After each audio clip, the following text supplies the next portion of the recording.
জি, আপনাকেও ধন্যবাদ জানাচ্ছি। জাতীয় নাগরিক পার্টি এনসিপির আহ্বায়ক ও জাতীয় সংসদের বিরোধী দলীয় চিফ হুইপ মোহাম্মদ নাহিদ ইসলাম। আমরা তার সঙ্গে কথা বলবো বর্তমান রাজনৈতিক পরিস্থিতি, জুলাই সনদ, বাংলাদেশ ভারত সম্পর্ক সহ নানা ইস্যু নিয়ে। জি, আপনাকেও ধন্যবাদ জানাচ্ছি। আপনার কাছে শুরুতেই এই যে বিষয়টি জানতে চাই, আসলে আপনি মাত্র ২৮ বছর বয়সে আপনি একই সঙ্গে সংসদ সদস্য, একটি অপেক্ষাকৃত নতুন রাজনৈতিক দলের নেতৃত্ব দিচ্ছেন এবং একই সঙ্গে জাতীয় সংসদের বিরোধী দলীয় চিফ হুইপ। তো এত কিছু কিভাবে সামলাচ্ছেন? আমরা তো গণ অভ্যুত্থানের মধ্য দিয়ে গিয়েছি। গণ অভ্যুত্থান আমাদের জন্য একটা বড় অভিজ্ঞতা। আমরা যারা এটাতে অংশগ্রহণ করছি। ফলে বয়সের বাদ সীমা এটা আছে। অনেক জায়গায় এটা প্রবলেম হয়। কিন্তু ওই অভ্যুত্থানের অভিজ্ঞতা আমাদের এগুলোকে আসলে বয়সের অনেক কিছুকে আমরা অতিক্রম করছি তখন। ফলে এখন একটা পরিস্থিতিতে আসছে যেখানে সারা দেশেই তরুণদের একটা জাগরণ বা রাজনৈতিক উত্থান আমরা দেখতে পাচ্ছি বাংলাদেশে, দক্ষিণ এশিয়াতে এবং পুরো দুনিয়াব্যাপী। তো সেই জায়গা থেকে সবাইকে মিলিয়েই আসলে আমরা চলতেছি। বয়স সেখানে খুব একটা বাধা হয়ে দাঁড়াচ্ছে না। আচ্ছা, তো এই যে জুলাই গণ অভ্যুত্থান, যে রক্তাক্ত গণ অভ্যুত্থান, তার মানে নেতৃত্বে যারা ছিলেন তার মধ্যে আপনিও অন্যতম, এবং সেই গণ অভ্যুত্থানে শত, শত শিশু, কিশোর, তরুণ, যুবক এর প্রাণ গেছে। অনেকে এখনো আহত, কেউ পঙ্গু, কেউ চোখে দেখছেন না। তো এরকম একটা আন্দোলনের পর প্রায় ২ বছর হতে চলল। তো এই ২ বছরে সেই আন্দোলনের প্রত্যাশিত কোনো পরিবর্তন কি আপনি দেখতে পাচ্ছেন? না, আন্দোলনের প্রত্যাশিত পরিবর্তন আমরা দেখতে পাই নাই। এটা আমরা সামষ্টিকভাবে অনেকগুলা জায়গায় ব্যর্থ হইছি। আমাদের যেটা আন্দোলনের প্রত্যাশা ছিল যে এইটা শুধুমাত্র শেখ হাসিনার পতনের আন্দোলন না, একটা সরকার পতনের আন্দোলন না, এটা রাষ্ট্র সংস্কার একটা বৃহত্তর কর্মসূচি। যে দেশ পরিবর্তন হবে, দেশের অর্থনৈতিক বৈষম্য দূর হয়ে আসবে, দুর্নীতি বন্ধ হবে এবং রাষ্ট্র কাঠামোর সব জায়গায় একটা সংস্কার, গণতান্ত্রিক যে সংস্কারের জায়গাটা, তো সেই জায়গা থেকে তো জুলাই সনদ, ঐকমত্য কমিশন, এবং সেটা কিন্তু ঐকমত্য কমিশনও খুবই ক্ষুদ্র কিছু জায়গা নিয়ে কাজ করেছিল। রাজনৈতিক সংস্কার, কিছু সাংবিধানিক সংস্কার, আরো বৃহত্তর সংস্কারের প্রয়োজন। তো সেগুলো তো আমরা মনে হচ্ছে ব্যর্থ হচ্ছি, বারবার মুখ থুবড়ে পড়ছে। জুলাই সনদ আশার আলো দেখতেছে না। গণভোট হলো যেখানে সবাই, একবার তো জুলাই গণ অভ্যুত্থানে সবাই মেন্ডেট দিল রাস্তায় নেমে এসে জীবন দিয়ে, রক্ত দিয়ে। গণভোটও কিন্তু সবাই মেন্ডেট দিল। তো সেটাও আবার আশার আলো দেখছে না। তো সামষ্টিক ভাবে তো আমরা বলবো যে এটা সামগ্রিক ভাবে যে আমরা তো আসলে সফলতা দেখি নাই। হয়তো আওয়ামী লীগ নাই, মানুষের মত প্রকাশের অধিকারটা অনেকখানি এসেছে, একটা নির্বাচন হয়েছে, নানান প্রশ্ন সবকিছু সহই। কিন্তু সামষ্টিকভাবে এই যে পরিবর্তন যতটুকু এসেছে এটাকে আমরা ধরে রাখতে পারবো না যদি আমরা কাঠামোগত পরিবর্তন না করি। তো এই জায়গাটাতে মানে ঘাটতি কোন জায়গায়? মানে আপনি কি এই বিষয়টা বুঝতে পারছিলেন নির্বাচনের আগেই যে এরকম একটা পরিস্থিতি হতে পারে জাতীয় নির্বাচন হওয়ার পর? কারণ আমরা দেখলাম সংসদের ১ম অধিবেশনে জুলাই জাতীয় সনদ ঘুরিয়ে ফিরিয়ে অনেকবার আলোচনায় এসেছে, কিন্তু বিএনপি সেখানে বারবার নোট অফ ডিসেন্টে আটকে যাচ্ছে। আবার যখন গণভোটের আলাপ হচ্ছে, গণভোটও বিএনপি প্রত্যাখ্যান করছে না। কিন্তু সেই গণভোটে তো আসলে নোট অফ ডিসেন্টের বিষয়গুলো নিয়েই মূলত গণভোটটা হয়েছে। তো এই যে এরকম একটা পরিস্থিতি হবে, এটা কি আপনারা আগে থেকেই বুঝতে পারছিলেন কিনা? বিশেষ করে আপনি? হ্যাঁ, আমরা মোটামুটি বুঝতে অন্তত এটা বোঝা যাচ্ছিল। আপনি দেখবেন যে গণ অভ্যুত্থানের পরে আহ অন্তর্বর্তী সরকার হওয়ারও আগে বিএনপি একটা কর্মসূচি নিয়েছিল, একটা সমাবেশ। সেই সমাবেশে তারা নির্বাচনের দাবি জানিয়েছিল। ফলে এটা কিন্তু অভ্যুত্থানের পরে, অভ্যুত্থান সবাই একসাথে করলো, অভ্যুত্থানের পরে খুবই পরিষ্কার হয়ে গিয়েছিল যে বিএনপি নির্বাচন চাচ্ছে। এই বিদ্যমান কাঠামোটাকে রেখে নির্বাচনের মাধ্যমে তারা ক্ষমতায় আসতে যেতে চাচ্ছে। তারা ক্ষমতায় এসে তাদের মতো করে সংস্কার করতে চাচ্ছে। আমরা বলছিলাম না, এখন আমাদের এখনই সংস্কারগুলো করা প্রয়োজন। রাজনৈতিক সরকার, রাজনৈতিক দল এসে নানান স্বার্থের কারণে সংস্কার করতে পারে না। ফলে এই মানে দ্বৈততা বা বিভক্তি তখন থেকে শুরু হয়েছিল ঐকমত্য কমিশনে। তারা আসলে যেতেই চায় নাই সেই সময়, এবং স্বরাষ্ট্রমন্ত্রী কিন্তু লাস্ট অধিবেশনের লাস্ট বক্তব্য এটা খুবই পরিষ্কার করেছে। তারা আসলে এক প্রকার জনচাপ তখন ছিল, সেটার কারণে তারা ঐকমত্য কমিশনে গিয়েছে, গণভোটে রাজি হয়েছে। ফলে এবং নানান শক্তি, সেই সময় ছাত্ররা কিন্তু রাজপথে ছিল। অন্তর্বর্তী সরকারকে নানাভাবে বিতর্কিত করা, ছাত্রদের নানাভাবে বিতর্কিত করা, বৈষম্যকে দানা বাঁধতে না দেওয়া, নাগরিক পার্টি কমিটি আমাদের যেটা, সেটাকে নানাভাবে বাধাগ্রস্ত করা, গোপালগঞ্জে আমাদের উপরে হামলা করা, নানান জায়গায় মিডিয়া ট্রায়াল তৈরি করা, যাতে এই নতুন শক্তি তৈরি হতে না পারে। কারণ আমরা যেহেতু সংস্কারটা চাচ্ছিলাম, পরে বিদ্যমান যে রাজনৈতিক দলগুলা তারা পুরোনো ব্যবস্থাকেই আসলে সাবস্ক্রাইব করেছে এবং সেটাকেই টিকিয়ে রাখতেছে।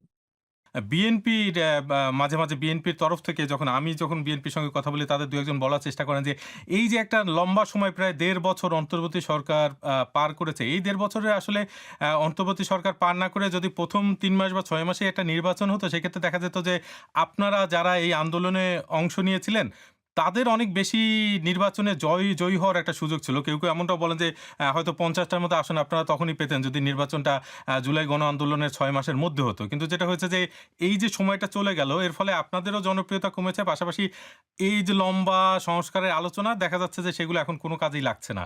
তো বিষয়টা আপনি কিভাবে দেখছেন? তা সেটা আপনি বলতে পারেন আমাদের কৌশলগত ভুল কিনা। নেপালে আমরা দেখেছি তারা অভ্যুত্থানের পরে নির্বাচনের দিকে গেছে, কিন্তু এইখানে যেটা, আমরা তো আসলে আমরা দল গঠন করব, আমরা নির্বাচন করব, নির্বাচন করে আমরা সংসদে যাব বা আমরা এসে এই সংস্কারগুলো করবো, এই ব্যাপারে তো আমাদের আহ প্রস্তুতি বা পরিষ্কার ধারণা ছিল না। আমরা তো আসলে ছাত্র রাজনীতিতে ছিলাম, ছাত্র আন্দোলনে ছিলাম, সেখান থেকে একটা গণ অভ্যুত্থানের পরে আসলে সরকার গঠনের বা দেশ পরিচালনার দায়িত্বটা আমাদের উপরে চলে এসেছিল। সেই জায়গা থেকে আমাদেরকে অন্তর্বর্তী সরকার করতে হয়েছে। ফলে আমরা চেয়েছিলাম এই অন্তর্বর্তী, প্রথমে চেয়েছিলাম অন্তর্বর্তী সরকারটা জাতীয় সরকার হোক, সকলের সমন্বয়ে আমরা একটা সময় নিয়ে কিন্তু সেইটা আসলে, এবং আমার কাছে মনে হয় যে যদি নির্বাচন হতো একদম প্রথমেই, তাহলে এটারও সুযোগ থাকতো যে যতটুকু আমরা যে জুলাই সনদ নিয়ে কথা বলছি, ঐকমত্য কমিশনে আলোচনা হলো, আমাদের যে সংস্কার প্রয়োজন, কি কি সংস্কার প্রয়োজন, এই আলোচনাও হয়তো হতো না। কারণ আমরা তো এখন দেখছি বিএনপি ক্ষমতায় এসে তারা তো এত আলোচনার পরে সবকিছুকে অস্বীকার করছে। তো তখন আসলে কোন শক্তি ক্ষমতায় আসবে সেটার উপর কিন্তু সম্পূর্ণভাবে নির্ভর করা লাগবে। আচ্ছা। আরেকটা বিষয় একটু আপনার সাথে জানতে চাই যে, এই যে সাবেক অন্তর্বর্তী সরকারের সাবেক উপদেষ্টা প্রফেসর মোহাম্মদ ইউনূস। আপনি কিছুদিন আগে বলেছিলেন যে আসলে তারও রাজপথে এসে আন্দোলনে করা উচিত অর্জনগুলো ধরে রাখার জন্য, এবং কয়েকদিন আগে আপনি মন্তব্য করলেন যে তাকে আসলে একরকম জোর করে লন্ডনে পাঠিয়ে তারপরে বিএনপির সঙ্গে একটা সমঝোতা করানো হয়েছে। তো বর্তমান যে পরিস্থিতি, এই পরিস্থিতিতে আসলে তার কি বা করার আছে? তিনি তো দায়িত্ব ছেড়ে দিয়েছেন, তিনি তার আগের কাজে ফিরে গেছেন। না, আমি যেটা বলেছি, অন্তর্বর্তী সরকারের প্রধান উপদেষ্টা সহ যারাই উপদেষ্টা ছিলেন তারা কিন্তু দায়বদ্ধ নানান কারণে। এটা কিন্তু একটা অর্ডিনারি কোনো কেয়ারটেকার গভর্নমেন্ট ছিল না, যেটা 111 বা এর আগের বিভিন্ন সময়ে হয়েছিল। আমাদের অনেকে এটাকে খুবই এরকম একটা অর্ডিনারি কেয়ারটেকার গভর্নমেন্ট মনে করতেছে, যে একটা পাওয়ার ট্রানজিশনের জন্য একটা কেয়ারটেকার গভর্নমেন্ট হয়েছে। এটা একটা গণ অভ্যুত্থানের মধ্য দিয়ে এই সরকারটা এসেছিল, গণ অভ্যুত্থানের ফসল হিসেবে। এবং তারা কিছু রেসপন্সিবিলিটি নিয়েছিল জাতির সামনে, সেগুলো কিন্তু তারা বলেছিল তারা সংস্কার করবে, বিচার করবে, নির্বাচন করবে। তাহলে তারা শুধু নির্বাচনটা ঠিক মতো করে ক্ষমতা হস্তান্তর করলো, কিন্তু সংস্কার বিচারের কি হবে, এই প্রশ্ন, এই দায়বদ্ধতা তাদের আছে। এটার উত্তর তাদেরকে আজ হোক কোনো না কোনো সময় তাদেরকে দিতে হবে। আমাদেরকে কিন্তু দিতে হচ্ছে, আমরা যারা আন্দোলনের নেতৃত্ব দিয়েছিলাম, যে কিসের কি পরিবর্তন হলো, সংস্কার কেন হলো না, কেন আসলে এই উপদেষ্টা পরিষদ গঠন করা হলো। তাহলে আমাদের যেরকম দায় প্রশ্নের সম্মুখীন করা হচ্ছে, তাদেরকে তো আমরা সম্মুখীন করবো, জনগণ করবে এবং করতেছেও। তো অধ্যাপক মোহাম্মদ ইউনূস তো আপনাদের পছন্দ ছিল এবং আপনারাই জোর দিয়ে তাকে অন্তর্বর্তী সরকারের প্রধান করেছেন। তো আপনার কি মনে হয় যে আপনাদের এই সিদ্ধান্তটা ভুল ছিল? না, আমাদের এই সিদ্ধান্ত ভুল ছিল না। প্রফেসর মোহাম্মদ ইউনূস তিনি ওই সময় আমাদের দেশে আর কোনো বিকল্প ছিল না, এবং আহ দেশের ভৌগোলিক রাজনীতি, ভূ রাজনীতি, আন্তর্জাতিক চাপ, অনেকগুলো জায়গাতে প্রফেসর ইউনূস আহ ভালোভাবে সামাল দিয়েছে। প্রফেসর, বরং সবাই চেয়েছিল প্রফেসর ইউনূস যাতে তাকে ঠিক মতো কাজটা করতে দেওয়া হোক। তো তাকে নানাভাবে আপনি দেখবেন যমুনার সামনে যেভাবে আন্দোলন করে পরিস্থিতি ঘোলাটে করা হয়েছিল, প্রচুর শাহবাগ আন্দোলন, নানান জায়গায়। এখন আপনি কোনো আন্দোলন কিন্তু এইভাবে দেখতে পাবেন না আর কি। তো এই যে একটা পরিস্থিতি, রাজনৈতিক সহায়তা তিনি পান নাই, রাজনৈতিক ব্যাকআপটা তিনি পান নাই। আর ছাত্রদের সমর্থন ছিল, বাট ছাত্ররা তো সেই সময় সংগঠিত ছিল না, এবং ছাত্রদেরকে সংগঠিত সেই সময় হতেও দেওয়া হয়নি। ফলে প্রফেসর মোহাম্মদ ইউনূস আমাদের তাকে চুজ করাটা ভুল সিদ্ধান্ত ছিল না, এবং সকল দলই সেটাকে, ফ্যাসিবাদ বিরোধী দলগুলো সম্মতি দিয়েছিল। কিন্তু ওনার পারফরমেন্স নিয়ে আমাদের সবারই তো একটা ডিসস্যাটিসফ্যাকশন আছে আর কি, যেটা আমরা আরো তো পরিবর্তন চেয়েছিলাম। আচ্ছা। আরেকটি বিষয় আপনার কাছে একটু আমরা জানতে চাই, সেটা হচ্ছে বাংলাদেশ ও যুক্তরাষ্ট্রের মধ্যকার যে বাণিজ্য চুক্তি, সেই বাণিজ্য চুক্তি নিয়ে বেশ আলোচনা সমালোচনা হচ্ছে এবং প্রথম আলোর একটি প্রতিবেদন অনুযায়ী বাংলাদেশকে এই চুক্তির ১৩১ টি শর্ত মানতে হবে, যুক্তরাষ্ট্রকে মানতে হবে ৬ টি। তো এই চুক্তি আপনি কিভাবে দেখছেন? এই চুক্তি মার্কিন যুক্তরাষ্ট্রের সাথে যে চুক্তিটা, সেটা নিয়ে আসলে সংসদে আলাপ আলোচনা করার কোনো সুযোগ আমরা পাইনি। এবং এই চুক্তিটা আমি যতটুকু জানি নির্বাচন হওয়ার ঠিক কয়েকদিন আগেই চুক্তিটি স্বাক্ষরিত হয়েছিল। ফলে সেই সময় সবাই নির্বাচন নিয়ে ব্যস্ত ছিল, সেই সময় কমেন্ট করার সুযোগ ছিল না। আমরা যুক্তরাষ্ট্রের বাংলাদেশের যে দূতাবাস আছে তাদের একটি প্রতিনিধি দলের সাথে আমরা বসেছি। আমরা তাদের কাছে জিজ্ঞাসাও করেছি এটা এখানে বাংলাদেশ স্বার্থ বিরোধী, এই চুক্তিটা বাংলাদেশের স্বার্থ বিরোধী, এরকম অনেকগুলো সমালোচনা আসছে, প্রশ্ন আসছে। এবং পরবর্তীতে আমরা আমাদের একটা এক্সপার্ট টিম তাদের সাথে বসবে, তাদের টিমের সাথে যারা এই চুক্তির সাথে কাজ করেছিল, এবং এটার পরে আমরা আমাদের সাংগঠনিক বা দলীয় আমাদের যে মতামতটা সেটি জানাবো। এবং সংসদে যেহেতু জুলাই সনদ, গণভোট, অধ্যাদেশ গুলো নিয়ে এত সেইটা নিয়ে আলোচনা করার আসলে আমরা সময় পাইনি, চুক্তি নিয়ে আলোচনা করার সুযোগ হয়নি। হয়তো পরবর্তী অধিবেশনে সেই চুক্তির আলোচনাটিতে আসবে, এবং সেই চুক্তি আসলে তো যদি বাংলাদেশের স্বার্থ বিরোধী হয় সেটা বাতিল করার সুযোগ আছে, অথবা সেই চুক্তি সম্পর্কে সরকারের, বর্তমান সরকারের একটা পরিষ্কার ধারণা আসলে দেওয়া দরকার ছিল জনগণকে এবং আমাদেরকে। এবং অন্তর্বর্তী সরকারের সময়ে এই চুক্তির সাথে যিনি জড়িত ছিলেন আমরা জানাভাবে শুনেছি, বর্তমান সরকার যে পররাষ্ট্রমন্ত্রী সরকারের দায়িত্বে ছিলেন এবং যার পদ চেয়েছিল বর্তমান সরকারের অনেক নেতৃবৃন্দ, তিনি এখন পররাষ্ট্রমন্ত্রী। এটাও আসলে একটা রহস্যের মতো, এটাও কিন্তু তারা বর্তমান সরকার পরিষ্কার করেনি। ফলে আমি মনে করি এই চুক্তি নিয়ে বর্তমান সরকারের দায়িত্ব এইটা পরিষ্কার করা, যে এটা বাংলাদেশ স্বার্থ রক্ষা কতটুকু হচ্ছে বা হচ্ছে না, বা কি কারণে এই চুক্তিতে তারা মেনে নিল, অন্তর্বর্তী সরকার তো করেছে, তারাও কেন মেনে নিচ্ছে। আচ্ছা, এক্ষেত্রে যেটা হয়েছে যে স্বতন্ত্র সংসদ সদস্য রুমিন ফারহানা তিনি আ আ সম্প্রতি এক সাক্ষাৎকারে বলেছেন যে এই চুক্তি সংসদে তোলার জন্য যে সমর্থন প্রয়োজন, সেই সমর্থন তিনি পাচ্ছেন না এবং সেই সমর্থনের ব্যাপারে তিনি নাকি নানা পক্ষের সঙ্গে আলোচনা করেছেন বা সহায়তা চেয়েছেন। আপনাদের কাছ থেকে কি তিনি এরকম কোনো সহায়তা চেয়েছেন বা আপনারা কি তাকে সহায়তা করবেন এটা সংসদে তোলার ব্যাপারে? না, অবশ্যই আমরা উনি কেন, আমরা নিজেরাই এটা তুলতে আমরা হয়তো তুলবো বা কথা বলবো। সামনে হয়তো বাজেট অধিবেশন হবে, তো উনি বিভিন্ন সময় ওনাকে আমরা সহযোগিতা করেছি। কিন্তু যেটা বললাম যে জুলাই সনদ, অধ্যাদেশ, সরকার অনেক তাড়াহুড়া করে আদেশগুলো পাস করছিল, তো এগুলোর কারণে আসলে চুক্তি নিয়ে আলোচনা করার কোনো সুযোগ এই লাস্ট অধিবেশনে পাওয়া যায়নি। আচ্ছা। আরেকটা বিষয় যেটা হচ্ছে যে ভারতের পশ্চিমবঙ্গ নির্বাচনে সম্প্রতি বিজেপি জয়যুক্ত হয়েছে এবং আ এই বিজেপি নির্বাচনী প্রচারণে বাংলাদেশী অনুপ্রবেশকারী কোট আনকোট একটি বড় ইস্যু ছিল এবং মুখ্যমন্ত্রী শুভেন্দু অধিকারী প্রায়ই এসব নিয়ে কথা বলেন। এমনকি তিনি অপারেশন সিঁদুরের কথা উল্লেখ করে এমনটাও বলেছেন যে পাকিস্তানের মতো বাংলাদেশকেও শিক্ষা দেওয়ার উচিত। তো এই বিষয়টা আপনি আসলে কিভাবে দেখছেন? না, পশ্চিমবঙ্গে এবং ভারতের এই অন্তর্বর্তী মানে গণ অভ্যুত্থানের পর থেকেই বাংলাদেশ বিরোধী একটা প্রচারণা চলেছে, গণ অভ্যুত্থান বিরোধী প্রচারণা চলেছে। এবং হচ্ছে এখানে ব্যাপক হিন্দু নির্যাতন হচ্ছে, এইখানে যারা জুলাই অভ্যুত্থান করেছে তার মাধ্যমে জঙ্গিবাদ, মৌলবাদ কায়েম হয়েছে, এই ধরনের ন্যারেটিভ কিন্তু তারা প্রচার করেছে। এবং এইটা আসলে বিজেপির যে রাজনীতি, যে তাদের যে মূল আদর্শ হিন্দুত্ববাদ, সেটাকে পৃষ্ঠপোষকতা করার জন্য, সেটাকে একটা বৈধতা দেওয়ার জন্য তারা এই ধরনের মিথ্যা প্রচার প্রচারণা করে। এর আগেও বিভিন্ন সময় করেছে, প্রোপাগান্ডা করেছে। কিন্তু আপনি যে বললেন এবং মিথ্যা প্রচারণা, আমি একটু যদি আপনাকে বলি যে দীপুচন্দ্র দাস যে হত্যাকাণ্ড ঘটনাটা ঘটেছে ২০২৫ সালের ডিসেম্বরে। তো এ ধরনের ঘটনা তো ঘটেছে এবং এই ঘটনাগুলা তো আলোড়ন তৈরি করেছে, ভারতে আলোড়ন তৈরি করেছে, বিশ্বের বিভিন্ন জায়গায় আলোড়ন তৈরি করেছে। তো আপনার কাছে মনে হয় না যে এই ধরনের ঘটনা ঘটার কারণে আসলে বিষয়টা তারা যেটা বলছে তার মধ্যে কিছুটা সত্যতা আসলেই আছে? না, সত্যতা আছে, একটা সত্যকে আপনি কিভাবে উপস্থাপন করছেন এবং এটা দিয়ে কি হাসিল করতে যাচ্ছেন, এটার উপর অনেক কিছু নির্ভর করে। এখানে তো যেহেতু ল অ্যান্ড অর্ডারের একটা ভ্যাকুয়াম ছিল, অভ্যুত্থানের পর পর পুলিশ ওয়ার্ক করে নাই, এবং এখানে নানান গোষ্ঠী তাদের নানান ধরনের ইন্টারেস্ট সার্ভ করার চেষ্টা করেছে মাঠে এবং নানাভাবে।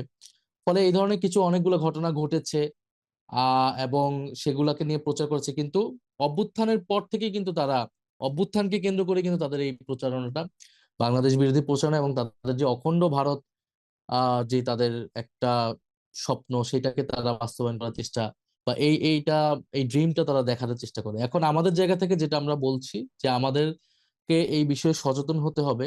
তারা নানা ধরনের উস্কানি তৈরি করার চেষ্টা করবে, সাম্প্রদায়িকতা করবে, মৌলবাদী গোষ্ঠীকে বেশি সহায়তা করে। ফলে আমাদেরকে দায়িত্বশীল হতে হবে। আবার একই সাথে সরকারি ভাবে, কূটনৈতিক ভাবে আমাদেরকে এই ফয়সালা করতে হবে যে ভারত এই বাংলাদেশ বিরোধী প্রোপাগান্ডা আসলে কবে থামাবে। আমরা সীমান্তে এখনো হত্যাকাণ্ড দেখছি, এই হত্যাকাণ্ড কবে বন্ধ হবে। এবং তারা যে পুশিং করছে এটা আহ গত কয়েক বছর ধরেই, অন্তর্বর্তী ও অভ্যুত্থানের পরেও এটা হয়েছে।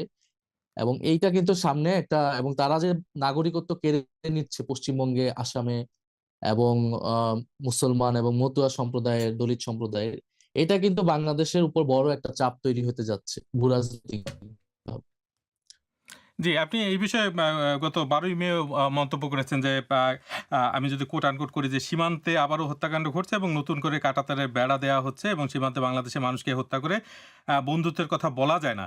এবং কাঁটাতারের বেড়া দিয়ে কখনো প্রকৃত বন্ধুত্ব গড়ে ওঠে না, আপনার বক্তব্য। তো এই জায়গাটাতে যদি আমি বলি যে আসলে ভারত যদি চায় তার সীমান্ত সুরক্ষার জন্য কাঁটাতারের বেড়া দেবে, তো বাংলাদেশের এক্ষেত্রে আসলে কি করার আছে? মানে আপনি কি করতে পারবেন?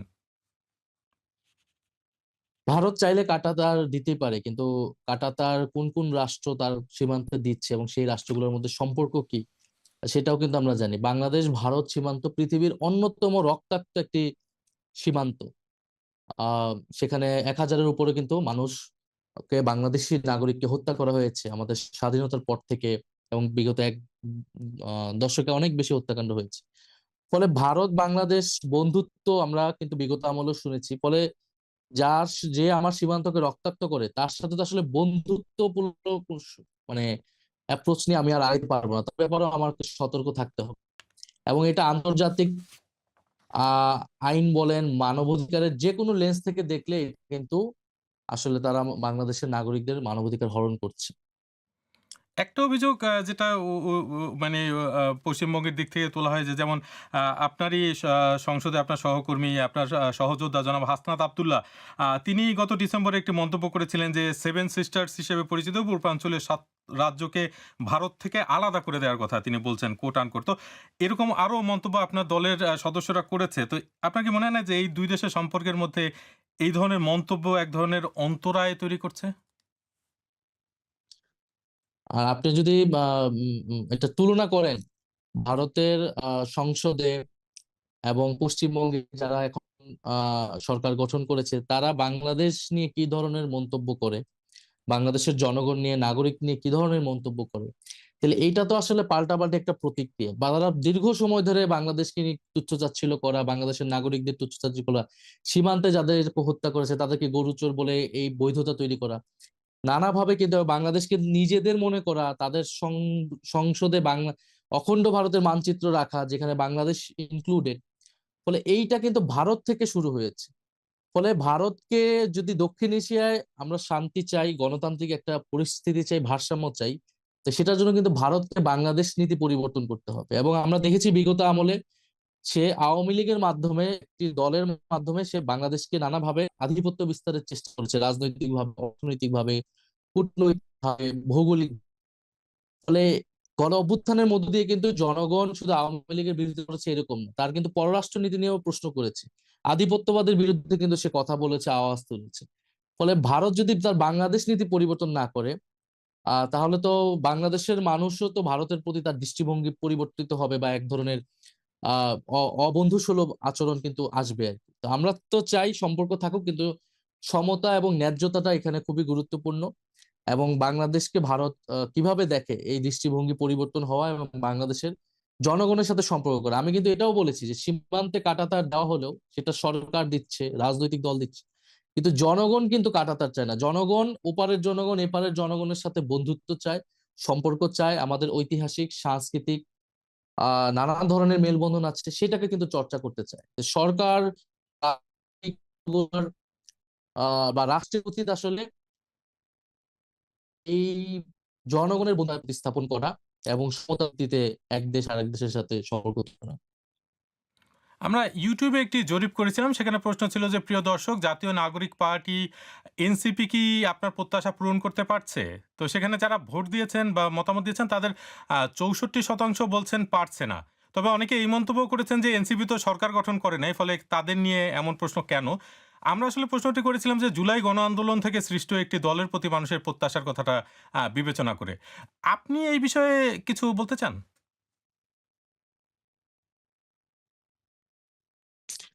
এনসিপির প্রতি মানুষের সব প্রত্যাশা সবচেয়ে বেশি, এখনো বেশি, যদিও এনসিপি সংসদে 6টি আসন পেয়েছে মাত্র, এবং রাজনৈতিক দল হিসেবেও ফরমেশন পিরিয়ডে আছে। এবং এই প্রত্যাশার চাপ আমাদের কাছে আসছে, একটা তো গণ অভ্যুত্থানের যে বা অন্যান্য রাজনৈতিক দলের উপর দিয়ে দেখে না। কারণ মানুষ, হ্যাঁ, গণ অভ্যুত্থানের দিকে সব দল ছিল, বিএনপি জামাত ছিল, কিন্তু তারা তো বিগত 16 বছর বিরোধী দল হিসেবে কিন্তু সেই ভূমিকাটা, জনগণের প্রত্যাশা রাস্তায় নেমে আসেনি। মানুষ একটা নতুন নেতৃত্ব চেয়েছিল, বিকল্প নেতৃত্ব চেয়েছিল গণ অভ্যুত্থানের মধ্যে দিয়ে, সেটা মানুষ এনসিপির ভিতর দিয়ে দেখা, বা নির্বাচনে যদি আরো ভালো করতো মানুষের প্রত্যাশা আরো পূরণ হতো। কারণ সংসদে কিন্তু এনসিপি সবচেয়ে ভোকাল থেকে জনগণের পক্ষের কথাগুলো বলছে। ফলে আমি মনে করি মানুষের প্রত্যাশা আছে, আমরা প্রত্যাশা আছে, সেটাকে মাথায় রেখে আমরা কাজ করছি। আমরা এই মুহূর্তে সবচেয়ে বেশি মনোযোগ দিচ্ছি আমাদের সাংগঠনিক বিস্তারে, আমাদের সারা দেশে। আমাদের আহ আমাদের যদিও আমাদের যাত্রাটা শুরু হয়েছে বিশ্ববিদ্যালয় থেকে শহর কেন্দ্রিক, এখন আমরা কিভাবে গ্রামে গ্রামে পৌঁছাতে পারি, তৃণমূলে পৌঁছাতে পারি। আমরা এর আগে জুলাই পদযাত্রা করেছিলাম, তখন একটা বড় সম্পর্ক তৈরি হয়েছিল তৃণমূলের জনগণের সাথে। তা আমরা একই সাথে সাংগঠনিক বিস্তৃতি, একই সাথে দেখবেন আপনি তরুণদের দল, বাংলাদেশের ইতিহাসে এর আগে হয়েছিল, বা বিভিন্ন জায়গায় নানা ধরনের হঠকারী সিদ্ধান্ত, বা নানা ধরনের বিপ্লবের আর একটিও, তারা নানা ধরনের হঠকারী সিদ্ধান্ত নিয়ে কিন্তু অনেক, ফলে আমরা সেই জায়গায় খুবই নিজেদের অবস্থানটা তৈরি করতে চাই। এবং আমাদেরকে কিন্তু আসলে একদিকে পতিত ফ্যাসিস্ট স্বৈরাচার, একদিকে কিন্তু রাষ্ট্র প্রতিষ্ঠান, আমরা এস্টাবলিশমেন্ট বা ডিপ স্টেট বলি, তারাও কিন্তু নতুন শক্তি হিসেবে এনসিপি কে খুবই সাধুবাদ জানায়নি বা জানাচ্ছে না। ফলে নানান ফ্রন্টে কিন্তু আমাদেরকে প্রতিযোগিতা বা দ্বন্দ্বর মধ্যে দিয়ে আগাতে হচ্ছে। আরেকটি বিষয় নিয়ে খুব আলোচনা হয় বা মাঝে, মাঝে একটু বিতর্ক হয়, সেটা হচ্ছে জামায়াতে ইসলামীর সঙ্গে এনসিপির জোট নিয়ে। এবং আপনি বলেছেন যে এটি আদর্শিক জোট নয়।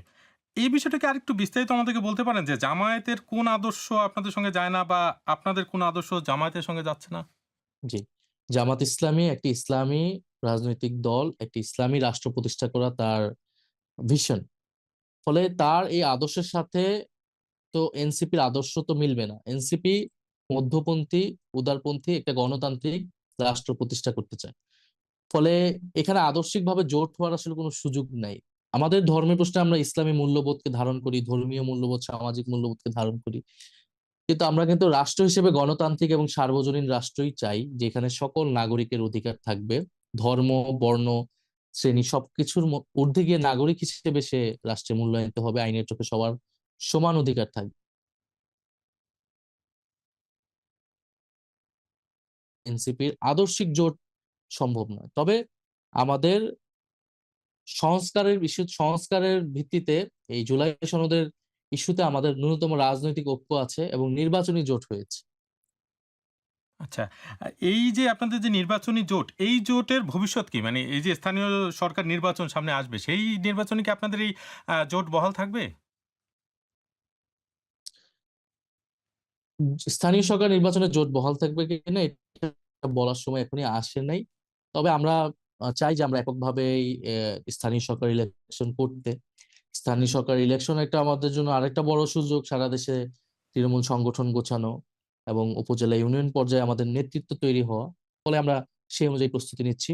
তবে নির্বাচনী বাস্তবতাতে আসলে যে কোনো সময় জোট বা সিদ্ধান্ত হয়, এবং স্থানীয় সরকার নির্বাচনে কিন্তু লোকাল আন্ডারস্ট্যান্ডিং বা লোকাল পর্যায়ে জোট অনেক সময় হয়ে যায়, নানান ধরনের ইকুয়েশন এখানে তৈরি হয়। ফলে আমরা আমাদের যে নির্বাচনী জোট এখন যেটা, সেটা পার্লামেন্টে আছে, জাতীয় পর্যায়ে আছে, সংস্কার ইস্যুতে আমরা 11 দলে একসাথে কর্মসূচি দিচ্ছি, এটা অব্যাহত থাকবে। কিন্তু স্থানীয় নির্বাচনে আমরা আলাদাভাবে দল গোছাচ্ছি, এবং আমাদের এনসিপির কিন্তু আরো অনেকগুলো এজেন্ডা আছে যেটা 11 দল থেকে ভিন্ন।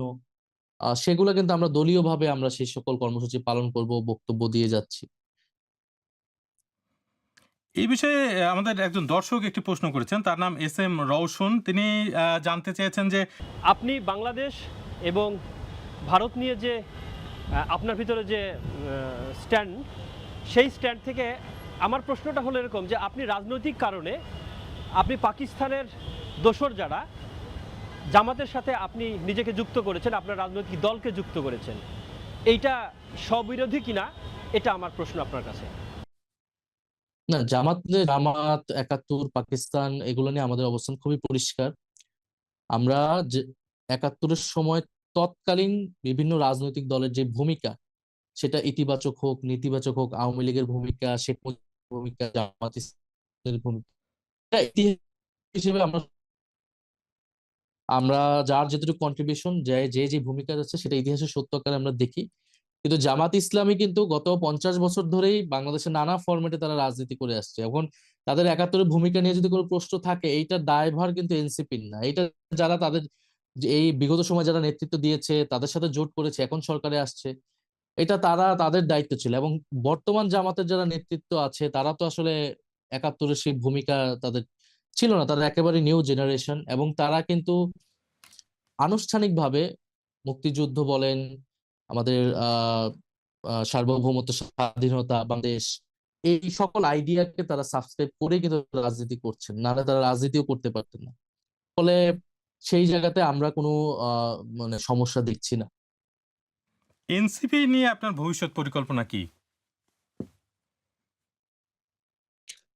এনসিপি, আমরা চাই যে এই মুহূর্তে আমরা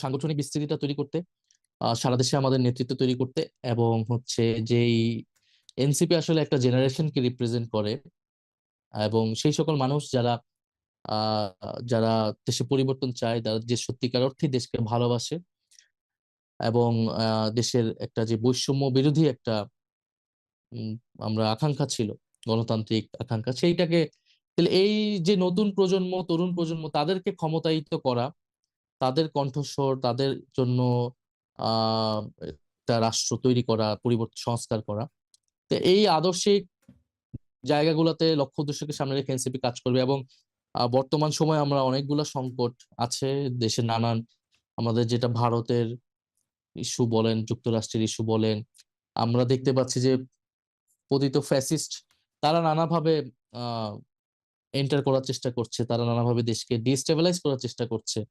তো সেই ধরনের পরিস্থিতি হলে তো তখন তখন তো আমরা সরকার বা বিরোধী দল হিসেবে ফাংশন করবো না, তখন কিন্তু আওয়ামী লীগের বিরুদ্ধে বৃহত্তর ঐক্য আমাদের থাকবে।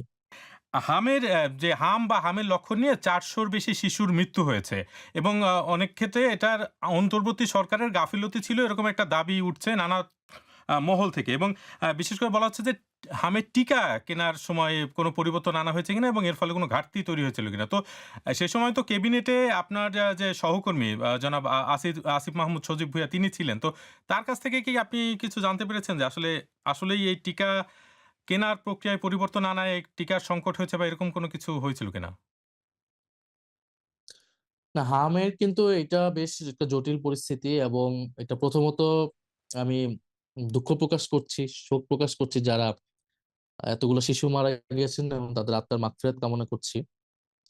এখানে আমরা খুবই স্পষ্টভাবে বলেছি, সরকার সরকারও বলেছে তদন্ত কমিটি দ্বারা করবে। যদি অন্তর্বর্তী সরকারের কোনো গাফলতি থাকে, দায়িত্বহীনতা থাকে, সেটা তদন্ত কমিটি করে তারা জনগণের কাছে স্পষ্ট করুক, তারা সেই অনুযায়ী ব্যবস্থা নিক।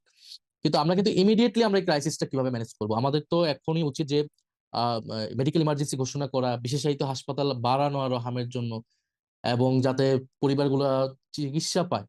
কিন্তু আমরা বারবার অন্তর্বর্তী সরকার দায় চাপানোর মাধ্যমে, বা এই সরকারও দায় চাপাচ্ছে, বা আওয়ামী লীগের যারা অ্যাক্টিভিস্ট তারা নানাভাবে এটা প্রচার প্রচারণা করে করার চেষ্টা করছে। এবং এটা কিন্তু ৯ বছরের যে ৯ মাসের শিশু, তার ৯ মাসের উপরে তো এই হাম টিকা দেওয়ার কথা ছিল। তো ৯ মাসের নিচে যারা, তাদের এখন এই হাম আক্রান্ত হচ্ছে। তো এটা নতুন ভ্যারিয়েন্ট কিনা এই ধরনের আলাপও কিন্তু আসছে। কিন্তু আসিফ মাহমুদের কাছ থেকে আপনি এই ব্যাপারে কোনো কিছু জানতে পারেননি বা আপনি তাকে কোনো কিছু জানতে চেয়েছিলেন কিনা? না, আসিফ মাহমুদ বা আমাদের যেটা ইন্টারনাল হচ্ছে যে সরকারের জায়গা থেকে সরকার যেটা রেগুলার প্রসেস সেটাই ফলো করেছে। এবং স্বাস্থ্যমন্ত্রী, প্রতিমন্ত্রী তারা আসলে ভালো, অন্তর্বর্তী সরকার তারা এই বিষয়ে আরো ভালো বলতে পারবে, তাদেরকে আর জিজ্ঞাসাবাদ আপনার দলের করা উচিত। তরফ থেকে হামের বিষয়ে সচেতনতা তৈরি করা বা বর্তমান পরিস্থিতি মোকাবিলায় কোনো উদ্যোগ কি নেওয়া হয়েছে? আমাদের হচ্ছে যেই আমাদের একটা সহযোগী পেশাভিত্তিক যে সংগঠন যাদের সাথে আমরা কাজ করি, স্বাস্থ্য বিষয়ক ন্যাশনাল হেলথ অ্যালায়েন্স, সেই সংগঠনের পক্ষ থেকে আমরা জনসচেতনতা করছি, ভলেন্টিয়ার দিয়েছি, প্রত্যেকটা ঢাকা শহরে খুব গুরুত্বপূর্ণ একটা হাসপাতালে হেল্প ডেস্ক তৈরি করেছি।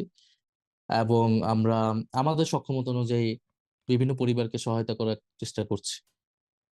জনাব নাহিদ ইসলাম, ডয়চে ভেলেকে এই সাক্ষাৎকার দেয় আপনাকে অসংখ্য ধন্যবাদ। আপনাকেও ধন্যবাদ। ডয়চে ভেলের যারা দর্শক আছেন তাদেরকেও ধন্যবাদ এবং এনসিবির পক্ষ থেকে শুভেচ্ছা জানাচ্ছি। প্রিয় দর্শক, আগামী সপ্তাহে আমরা আবারও হাজির হব নতুন কোনো